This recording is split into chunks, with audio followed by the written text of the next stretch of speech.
मतलब हर बार कोई ना कोई बॉलीवुड की जो गलती होती है वो हिंदू आस्था पर ही चोट पहुंचाने के लिए होती है।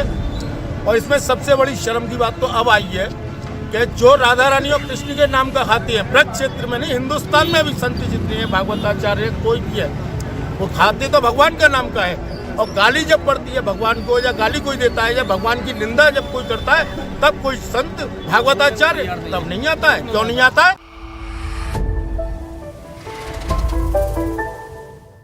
नमस्कार दोस्तों, रंग दे बसंती देखना शुरू कर चुके हैं आप। मैं हूं राजीव चौधरी। हमारे देश में इस्लामोफोबिया बढ़ रहा है। पता है कैसे बढ़ रहा है? यानी कुछ अल्पसंख्यक मासूम मजलूम मुस्लिम हमारे हिंदू देवी देवताओं पर भद्दे गाने, चुटकुले, व्यंग बनाते हैं। जब हिंदू इसका विरोध करते हैं तो देश में इस्लामोफोबिया शुरू हो जाता है। फिर कहा जाता है हिंदुओं में कट्टरता आ गई, हिंदू ऐसा ही शुरू हो गया। ये देखो, एक मुस्लिम के लिखे गाने का विरोध कर रहा है। ये नहीं चाहते कि मुस्लिम भी लिखे। ये हिटलर शाही है। देश में अल्पसंख्यक वर्ग के खिलाफ नफरत बढ़ रही है, जबकि हिंदुओं को सहिष्णु होना चाहिए। उनके देवी देवताओं पर कटाक्ष हो तो चुप रहना चाहिए। हिंदू देवी देवताओं पर फिल्माए भद्दे गानों पर नाचना चाहिए और कॉमेडी शो पर हंसना चाहिए। अपने अल्पसंख्यक समुदाय की अभिव्यक्ति की स्वतंत्रता का स्वागत करना चाहिए। यही तो है गंगा जमुनी तहजीब।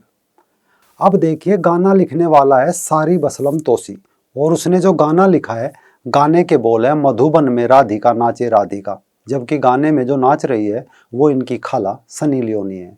इस गाने को देखकर मथुरा के पुजारियों समेत मध्य प्रदेश के गृह मंत्री नरोत्तम मिश्रा ऐसे ही शुरू हो गए और अभिनेत्री सनी लियोनी और गाने के गायक सारिब असलम तोसी को चेतावनी देते हुए कहा कि वो वीडियो के लिए माफी मांगे और 3 दिन के अंदर वीडियो हटाए, वरना कार्रवाई के लिए तैयार रहे।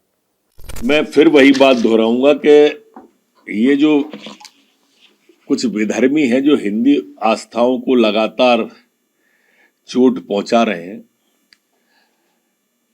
ये राधा भी हमारी, कृष्ण भगवान, राधा माँ, ये हमारी भगवान ही है। अलग से इस देश में राधा के मंदिर हैं, माँ राधा की पूजा होती है।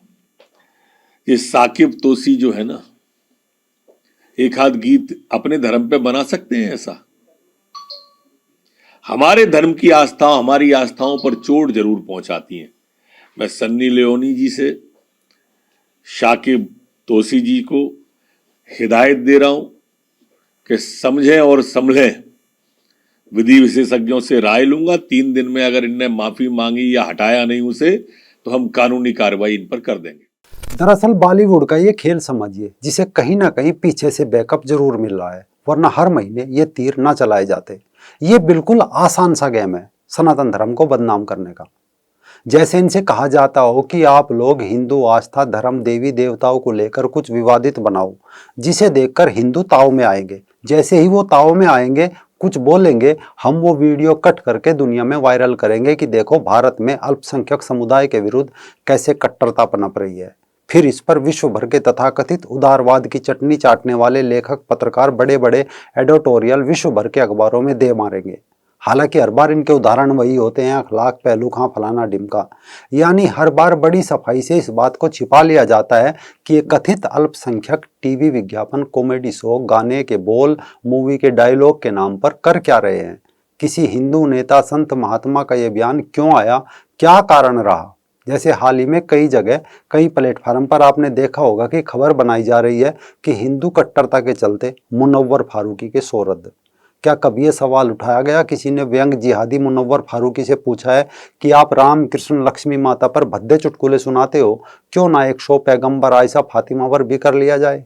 जैसे अभी सारिब असलम तोसी के गाने के बोल है मधुबन में राधिका नाचे राधिका, क्यों ना इसके बोल बदल दिए जाए? और क्या सारिब असलम तोसी गाना लिख सकते हैं, जैसे नरोत्तम मिश्रा जी पूछ रहे हैं? क्यों नहीं लिखा जा सकता कि मदीने में आयशा फातिमा नाचे रे खूब नचाओ? किसने रोका है? और सनी लियोनी क्यों अपनी खाला मियां खलीफा से भी नृत्य कराओ? कौन रोक रहा है? आखिर ये लेखन और नृत्य स्पर्धा एक तरफा ही क्यों है? इस हीरोइन को विदेश से निकाला गया जूते मार के। भारत का भी कर्तव्य है कि इसको यहाँ से निकाला जाए। ये बड़ा गंदा यहाँ पर परोस रही है, बड़ा गंदा यहाँ फैला रही है। हमारी राधा रानी के बारे में जानती क्या है? इसको राधा रानी के बारे में पहले जानकारी करें, तब जाके इसको इतना गंदा नाच करना चाहिए। हमारी इष्ट जिसको ब्रह्मांड पूछता है, जिसको एक एक पूरा विश्व पूछता है, हरे कृष्ण हरे राम राम राम हरे हरे, जिसको भगवान पूरा विश्व पूछता है, इसने आज उसके संग मजाक किया है, इसको उसका दुष्परिणाम भोगना पड़ेगा। और तुरंत ये माफी मांगे मीडिया में आके और इस वीडियो को बंद करे और कहे कि मैं जीवन में कभी ऐसा नहीं करूंगी, तब जो भारत की जमीन पर रह सकती है। नहीं तो जो जहां से आई है उसको वहीं चले जाना चाहिए। हालांकि ये खेल बहुत पुराना है। सेक्युलर बोली नाम का एक ट्विटर हैंडल है, बार बार इनकी करतूत डालता रहता है। आप इसी सीन से समझ जाइए कैसे पूजा का नाम लेते ही ये लोग बच्चों को भी नमाज के लिए बैठा रहे थे। क्या आपके पास कोई आइडिया है दादी? आइडिया? बस पूजा पाठ में इस बात का हल मिलेगा बेटी। ओ कम ऑन दादी, क्या करेगी?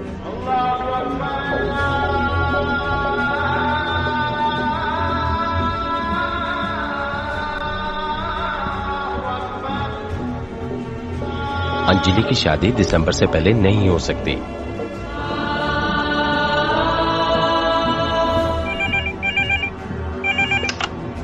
हेलो,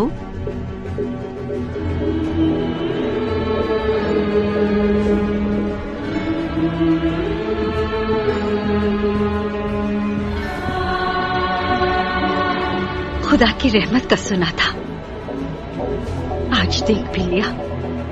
बच्चे की दुआ कबूल हो गई। अंजलि की शादी दिसंबर से पहले नहीं हो सकती।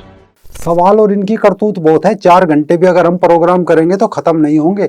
लेकिन इससे जो सबसे बड़ा सवाल है वो है कि आखिर केंद्रीय फिल्म प्रमाणन बोर्ड, जिसका फिल्म सीरियल शुरू होने से पहले दर्शकों को स्क्रीन पर प्रमाण पत्र दिखाया जाता है, वो कहाँ है? क्या ये प्रमाण पत्र सिर्फ दिखावे भर के लिए रह गया है या औपचारिकता के लिए रह गया है? ये भी बिकने लगा है या फिर नियामक संस्थाएं केवल औपचारिकताओं की खानापूर्ति का माध्यम बनकर रह गई है?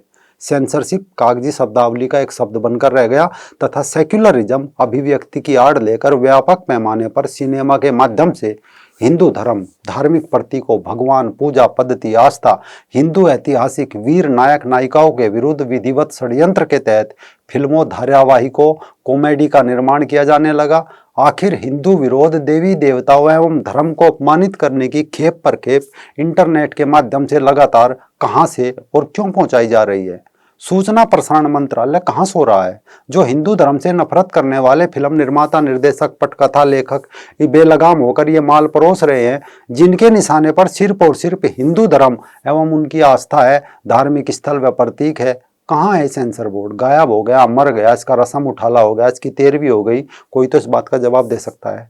सब जानते हैं कि इसमें बौद्धिक व अर्बन नक्सली, अकादमिक, लफाज, छदम पत्रकार, राजनीतिक तोपची, वामपंथियों का गिरोह व विभिन्न माफियाओं समेत भारत विरोधी अराजक तत्वों का गैंग शामिल है, जो विविध तरीके से एक दूसरे के लिए माहौल निर्मित करते हैं।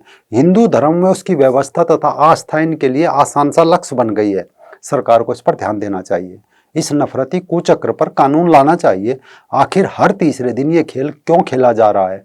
जो इनके कृत्यों के विरोध में आता है उसे ये अपने अभिव्यक्ति शब्द के जुमले से ढकने का प्रयास करते हैं। अगर ये इनकी अभिव्यक्ति है तो स्वामी यति महाराज और धर्म संसद में वक्ताओं द्वारा बोले गए भाषण से कैसी न्यापत्ति है? उसे भी अभिव्यक्ति की स्वतंत्रता माना जाए। दोगला खेल, दोगली चाल अब नहीं चलेगी, क्योंकि अब लोग जाग चुके हैं, वो इस खेल को समझने लगे हैं। देखिए, ये जो गाना है ये मेरे भी संज्ञान में आया और मैंने भी इसकी क्लिपिंग देखी। बड़े दुर्भाग्य की बात यह है कि जब भी कोई कुठाराघात होता है तो वो हिंदू संस्कृति पे होता है, चाहे फिल्म के माध्यम से हो, चाहे गाने के माध्यम से हो। आपको पता है कि जब भगवान कृष्ण का नाम लिया जाता है तो राधा जी का नाम पहले आता है, राधा कृष्ण, सीताराम।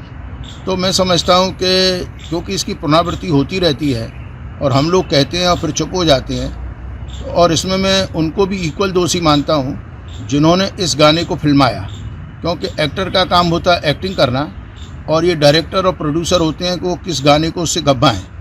तो ये सनी लियोनी जितनी दोषी है उतने दोषी वो भी हैं जो इस गाने के प्रोड्यूसर हैं और डायरेक्टर हैं। ये नफरत नहीं है बल्कि लोगों का एक विरोध है, जो अपने देवी देवताओं का अपमान होते नहीं देखना चाहते। चाहे इसमें मध्य प्रदेश के गृह मंत्री नरोत्तम मिश्रा जी हो या अन्य साधु संत पुजारी, विरोध करेंगे, क्योंकि विरोध करने का हक है जब उन लोगों को ऐसी विवादित सामग्री परोसने का अधिकार है। आप इस चैनल को सब्सक्राइब जरूर करें, वीडियो को लाइक और कमेंट बॉक्स में अपनी राय जरूर दें।